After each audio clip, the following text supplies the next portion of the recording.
ഹരേ രാമ രാമ രാമ ഹരേ ഹരേ, ഹരേ കൃഷ്ണ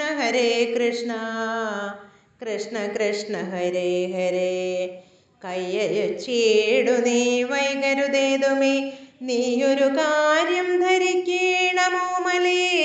ബന്ധുവായാരുള്ളതോർക്ക സുഗ്രീവന്, ബന്ധമില്ലെന്നോട് വൈരത്തിനാർക്കുമേ.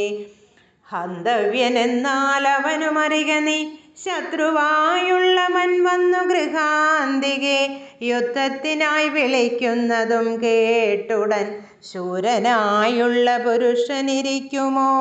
ഭീരുവായുള്ളിൽ അടച്ചു നീ ചൊല്ലു നീ, വൈരിയെ കൊന്നു വിരവിൽ വരുവൻ ഞാൻ. ധീരത കൈക്കൊണ്ടിരിക്ക നീ വല്ലഭേ. താരയും ചൊന്നാളതു കേട്ടവനോട്, വീരശിഖാമണി കേട്ടാലുമെങ്കിൽ നീ കാനനത്തിങ്കൽ നായാട്ടിനു പോയിതു താനേ മമസുതനങ്കദനന്നേരം.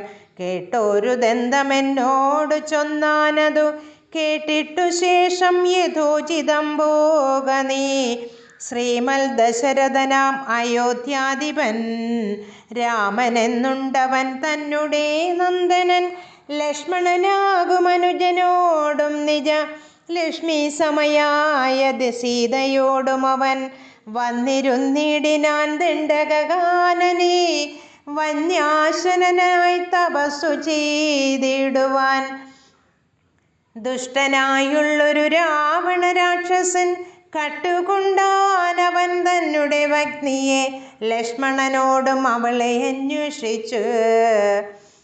ഹരേ രാമ.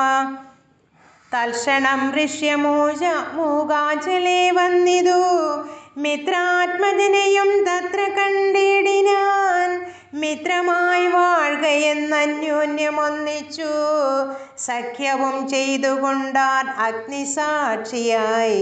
ദുഃഖശാന്തിക്കങ്ങിരുവരുമായുടൻ വൃത്രാരിപുത്രനെ കൊന്നു കിഷ്കിന്ധയിൽ. മിത്രാത്മജ നിന്നെ വാഴിപ്പനെന്നൊരു സത്യവും ചെയ്തു കൊടുത്തിതു രാഘവൻ. സത്വരമർക്കതനയനുമന്നേരം അന്വേഷണം ചെയ്തറിഞ്ഞു, സീതാദേവി തന്നെയും കാട്ടിത്തരുവനെന്നും തമ്മിൽ അന്യോന്യമേവം പ്രതിജ്ഞയും ചെയ്തിതു.